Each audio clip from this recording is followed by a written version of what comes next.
Assalamualaikum warahmatullahi wabarakatuh. Selamat malam para pejuang cuan. Gimana kabar kalian? Semoga kalian sehat semua dan saya doakan sukses semua buat kalian. Amin. Mantap jiwa ya. Dan jangan lupa ya kawan-kawan, tetap secangkir kopi harus selalu ada buat menemani malam Anda kali ini memantau market ya yang meronta-ronta. Ini si Lovely ini kayaknya lagi ngaceng tinggi ini. Tadi sempat ke 90.000, ke 90.000 lagi ke 90%-an ya, dan sekarang lagi turun ke 82%. Mantap, mantap ya. Nah, di kesempatan malam hari ini market memang kondisi merah merona teman-teman ya. Karena apa? Ya karena isu di luaran sana perihal Tesla ngejual cadangan Bitcoinnya kayak gitu teman-teman ya. Nah, di sini ada konfirmasi ya daripada Kang Elon sendiri bahwasanya kenapa dia harus ngejual Bitcoinnya. Apakah dia sudah nggak bermain cryptocurrency atau dia sudah mulai ya untuk meninggalkan cryptocurrency kayak gitu. Dan jadi di sini ada konfirmasi dari Kang Elon bahwasanya dia Elon Musk mengonfirmasi ya sikapnya penting, sikapnya tentang Bitcoin setelah Tesla turun gitu teman-teman. Jadi di sini CEO Tesla Elon Musk yang mengatakan bahwa dia terbuka untuk membeli lebih banyak Bitcoin di masa depan. Nah, jadi penjualan ini teman-teman dia mempunyai planning nih. Nah, jadi kalau secara logika ya, secara logika bukannya si Elon itu malah rugi ketika dia ngejual Bitcoinnya di area 23-an ribu gitu teman-teman. Ya secara logika dia rugi ya, secara logika ya kan. Cuman saya juga berpikir bahwasanya ndak mungkin lah sekelas Elon dia mau ngejual rugi tanpa ada inisiatif yang lebih jauh lagi kayak gitu teman-teman. Entah dia sudah siap-siap pasang di short kayak gitu sebelum dia ngejual gitu teman-teman ya.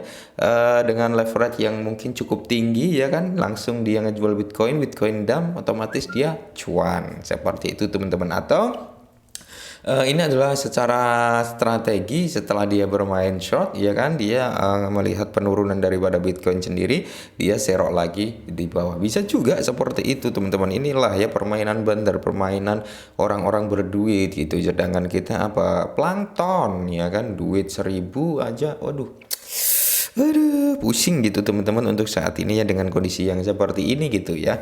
Dan di sini Theo Tesla ya Elon Musk mengatakan bahwa keputusan perusahaannya untuk menjual sebagai besar kepemilikan Bitcoin tidak boleh dianggap sebagai vonis pada cryptocurrency unggulan gitu ya.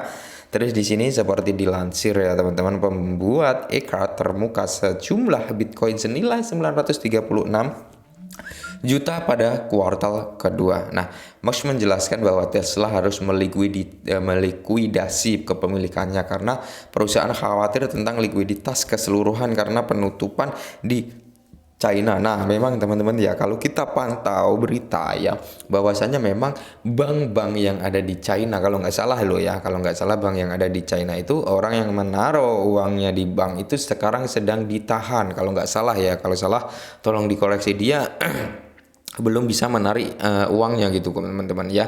Atau bisa dikatakan pemerintah itu bilang yang ditaruh di situ itu untuk investasi. Inilah ya kenapa bahayanya resesi ya seperti ini teman-teman. Memang lagi keadaan ekonomi dunia ini kalau kita ulas sedikit ya memang lagi kurang baik-baik saja teman-teman, apalagi setelah Eropa dengan Amerika Serikat ya kan, dia memberi sanksi terhadap Rusia gitu teman-teman. Apalagi Rusia ini penyetor minyak gitu teman-teman ya kan, pupuk juga gitu ya.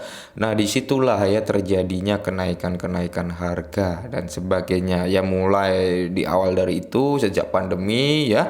Terus ada ini lagi perang Rusia Ukraina ya, mau nggak mau CPI tetap bengkak gitu teman-teman ya. CPI bengkak apalagi dengan tekanan sanksi yang diberikan oleh Rusia gitu teman-teman ya. Rusia ya nggak mau lah ya kan dengan sanksi yang seperti itu ya, mau nggak mau minyak mereka ya mulai ditahan-tahan kan gitu, hingga akhirnya apa, hasil minyak juga melejit gitu, walaupun saat ini memang sudah mulai rada-rada menurun. Nah, jadi kalau menurut saya pribadi ya teman-teman, penjualan daripada Elon Musk ini bisa jadi adalah konspirasi Elon Musk untuk mungkin membuat panik dulu lah market gitu ya, dia serok lagi, bisa serok lagi di bawah. Tapi saya yakin teman-teman, saya yakin sebelum Elon Musk ini ngejual asetnya, pasti dia juga sudah memikirkan ke depannya teman-teman, entah dia bermain dulu di short nih ya kan, dia pasang beberapa gitu di exchange mana ya kan, di kontrak-kontrak mana gitu ya, nggak cuman satu exchange dengan pasang ya, mungkin cari-cari cuan gitu ya kan teman-teman. Mantap jiwa, itulah ya,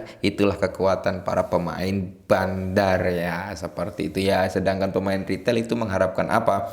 Pemain retail itu investasi dengan, bisa dikatakan ya, orang yang berinvestasi kan dia sistemnya hold ya, dengan sesuai tujuan, sesuai target gitu. Misal kalian beli token lah ya, entah itu beli Polygon atau Cardano gitu. Aku beli di harga sekian nih, 0,7 gitu misalkan ya, 0,7 dolar. Nah, nanti akan saya jual di harga 2 dolar kayak gitu teman-teman. Jadi punya target, itulah ya yang dinamakan investasi pemain retail ya kan, ya kan, pemain kecil kayak kita ini ya. Sama halnya kayak saya juga sistemnya seperti itu, walaupun ada beberapa yang saya mainkan scalping gitu teman-teman. Misalkan saya punya koin nih sebesar 100.000 misalkan ya, saya punya koin Cardano 100.000 gitu, 50 500 500 koinnya ya, bisa dikatakan 100.000 ya. Ya berarti 50.000 koin itu saya bermain scalping kayak gitu teman-teman ya, untuk cari cuan-cuan tipis gitu bisa juga ya. Nah, mungkin ini dulu perihal Elon Musk ya, yang kenapa dia ngejual gitu. Memang kondisi, kalau menurut Elon Musk sih sendiri sih, Tesla lagi dalam krisis ya kayak gitu teman-teman. Nah, mungkin ini dulu perihal Kang Elon, semoga bermanfaat. Salam cuan.